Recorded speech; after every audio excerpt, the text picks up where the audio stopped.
Welcome students in the new class. Today our topic is color coding of carbon registers. तो ये कि current electricity का unit है, current electricity का ये चैप्टर है. तो आप इसको फाइंड कर सकते हैं in the YouTube channel by searching color coding of the carbon registers by A.B. Majid. And if you subscribe to the channel, you can get the notification as long as it's uploaded on the YouTube channel. So first of all, we will see color coding of the carbon registers. तो पहले हम ये देखेंगे कि carbon registers होते क्या हैं.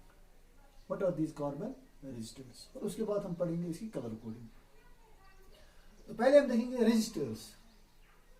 Registers में हमने पढ़ा है registers like ऐसी material है which poses obstruction in the flow of the current. तो ये जो रेजिस्टर्स हैं ये हमने दो किस्म के हमारे पास है.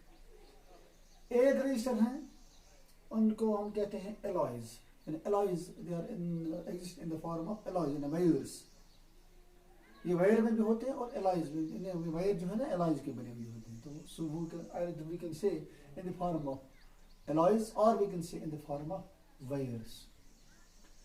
तो जो ये wires होते हैं इसमें होता है निक्रोम, मैग्नीशियम, कॉन्स्टेंट. तो ये हम यूज करते हैं, हम अपनी लेबोरेटरी में प्रैक्टिकल पर्पस के लिए यूज करते हैं.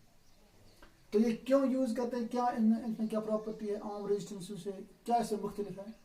तो इसमें ये चीज़ है कि that these have high resistivity, इनमें रेजिस्टिविटी बहुत ज़्यादा है और जो जिसका नाम है इसको रेजिस्टिविटी वो इसमें वेरी हाई है. और लेकिन इसमें जब टेम्परेचर अगर इंक्रीज या डिक्रीज हो जाएगा इसके इस रेजिस्टिविटी पर इतना असर नहीं पड़ता. There is small very small change when there is a change in the temperature. So in comparison to other resistance, दूसरे रेजिस्टेंस के मुकाबले में अगर इनको हम टेम्परेचर चेंज भी हो जाएगा तब भी इनमें इतनी रेजिस्टेंस में चेंज नहीं आती है as compare to other wires. तो इसीलिए हम इनको रेजिस्टेंस में प्रैक्टिकल पर्पस में यूज करते हैं, क्योंकि हम देखते हैं जब भी करंट कभी किसी भी मटेरियल से किसी भी कंडक्टर से करंट फ्लो करती है तो इसमें क्या होता है, there is a heat produced in the conductor. So when the heat gets produced in a conductor, so the temperature increases. That means there is a change in the resistance. So अगर हम आम resistance ले लेंगे तो उसमें बहुत सारी ज़्यादा चेंज आती है. तो वो जो हमारा जो मतलब प्रैक्टिकल होता है, जो हमारी होता है वो ठीक तरह से नहीं रहता, उसमें रीडिंग जो गलत हो जाती है. तो इस तरीके से हम इनको लेते हैं. तो दूसरी बात भी इसमें है कि जो कि हमने पढ़ा है रेजिस्टेंस कोएफिशिएंट, वो भी इनमें coefficient temperature coefficient of resistance है, वो भी हमने देखा इसमें कि वो भी इसमें वेरी स्मॉल है. Because there is a very small change in the resistance, तो इसलिए वो टेम्परेचर कोएफिशिएंट भी इसमें बहुत थोड़ा कम है. तो so we can use this in the our practical work. तो दूसरा है कार्बन रजिस्टर. कार्बन रजिस्टर क्या है, इनमें भी एक क्वालिटी है कि they are high resistivity, there resistivity is very high, इनकी रेजिस्टेंस बहुत ज़्यादा है. लेकिन दूसरी बात क्या है कि they are very small in size, they are compact in size.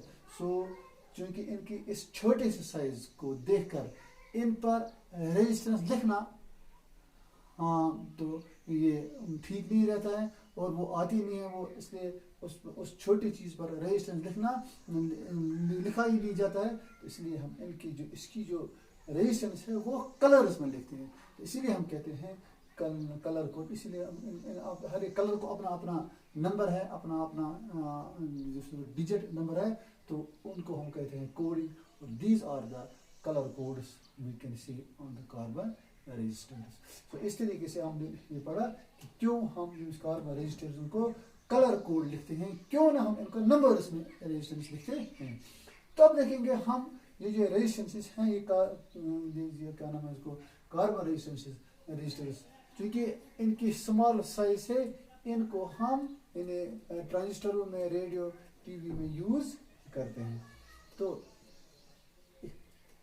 इस तरीके से जब चूंकि ये जो कार्बन रेजिस्टर्स हैं इनको हम ऐसे लिखते हैं, for example this is the corner register.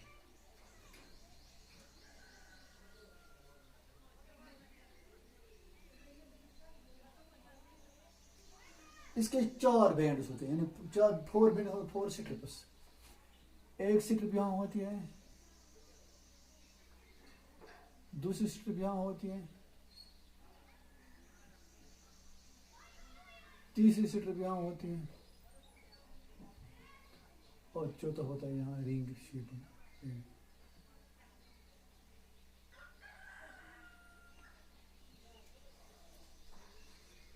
So there are 4 colors on this resistance of the carbon। इसमें 4 कलर के बैंड होते हैं इस रेजिस्टेंस में, जो इंडिकेट करते हैं इसकी रेजिस्टेंस। तो पहला जो होता है, पहला जो बैंड होता है, फॉर एग्जाम्पल इसको हम ए बैंड लिखते हैं, इसको लिखते हैं बी, इसको सी, इसको डी। ए एंड बी जो होते हैं ये देते हैं फर्स्ट 2 डिजिट्स। जब हम इनके रेजिस्टेंस देते हैं तो डिजिट में लिखते हैं, फॉर एग्जाम्पल 3, 10, 12, 13, 14, या 1, 2, 3, 4, 5, 6 up to 99। So we can say these 2, A and B, they indicate 2 significant figures. First 2 significant figures, first and second significant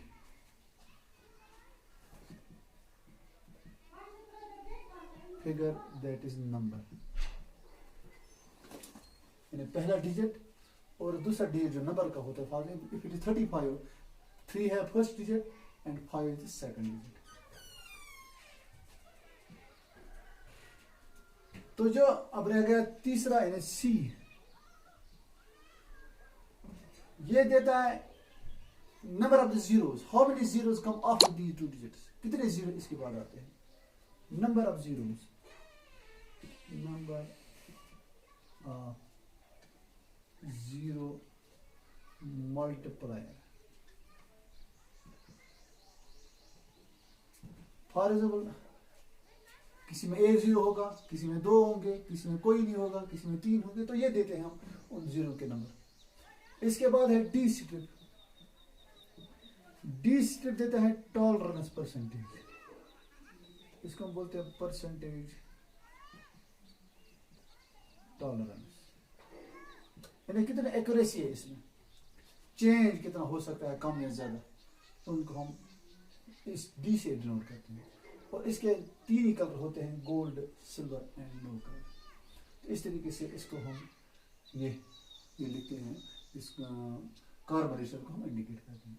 दूसरा एक टाइप है कार्बन रजिस्टर का, उसमें भी कलर कोड लिखते हैं, लेकिन उसमें दूसरे तरीके से होता है। For example just like this,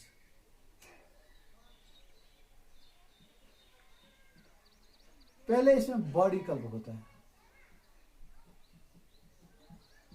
this is the body colour. इस बॉडी कलर को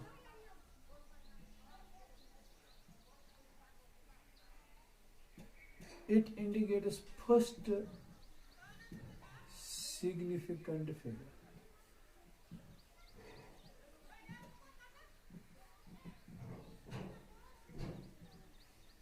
इसके बाद होता है एंड कलर, इसकी and colours.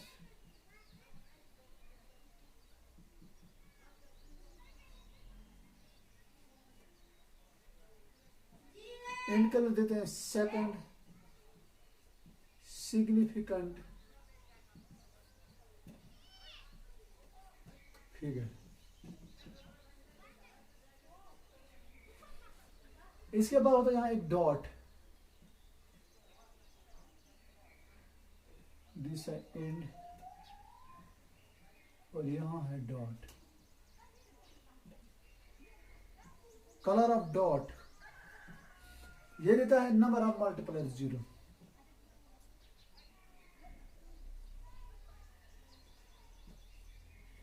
Number of 0 multipliers, और इसके बाद यहाँ एक स्ट्रिप होती है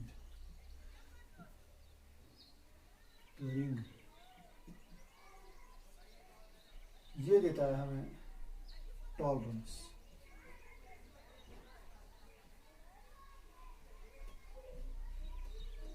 परसेंटेज परसेंटेज टॉलरेंस हमें देते हैं दिस रिंग का कलर। इस तरीके से हम इसको इस कलर कोडिंग को भी दो टाइप से लिखते हैं, एक है बैंड्स में और दूसरा इस जैसे में। तो इस तरीके से हम इसको, अब हम देखेंगे how we can remember this significant figure, how can we remember this significant. इसके लिए हमें एक सेंटेंस याद रखना है। यह सेंटेंस है बी रॉय ऑफ Great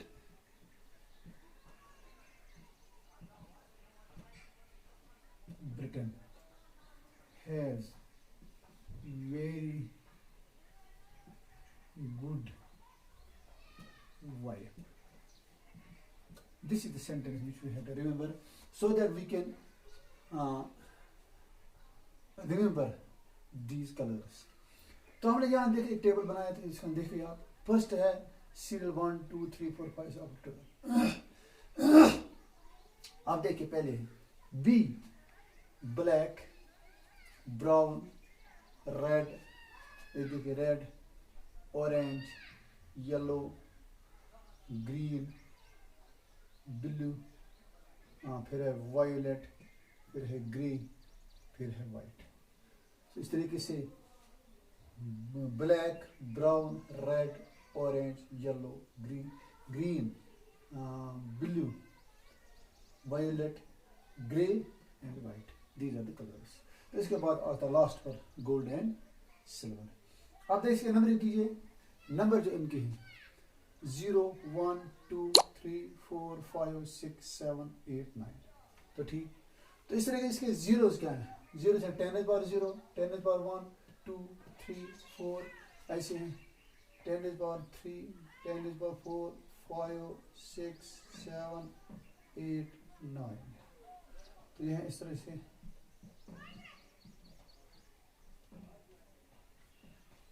ये थे ऐसे कलर्स। अब देखें इसके जो ये कलर्स परसेंटेज कलर्स आते हैं, टॉलरेंस परसेंटेज, ये गोल्ड, सिल्वर और कलर। जो गोल्ड लेते हैं, गोल्ड का 5% प्लस माइनस, सिल्वर का प्लस माइनस 10% और नो कलर का 20%। एंड नो कलर, इसमें कोई कलर नहीं, वो इसमें 20%। इस तरीके से हम इसको याद रख सकते हैं। फॉर एग्जाम्पल अगर हम ले लेंगे कोई carbon register, for example this is a carbon register, यहाँ एक बैंड, यहाँ दूसरा, यहाँ तीसरा और यहाँ चौथा। फॉर एग्जाम्पल अगर इसका है रेड, इसका है ऑरेंज, इसका है ब्राउन और इसका है सिल्वर, तो इसकी रेजिस्टेंस क्या आएगी? तो देखिए पहले रेड का है नंबर 2, इसको लिखेंगे 2। इसके बाद ऑरेंज का है 3, हो गया 3 23। इंटू है ब्राउन का है 1, हो गया इंटू 10 raised power 1। इसके बाद है सिल्वर का 10%, हो गया प्लस माइनस 10%। तो यहाँ हम ऐसे लिख सकते हैं, इसकी रेजिस्टेंस जो है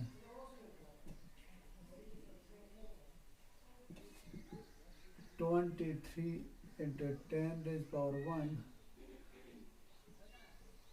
ohms प्लस माइनस 10%। इस तरीके से किसी भी रजिस्टर को हम रेजिस्टेंस लिख सकते हैं with the help of these colors. So that's all.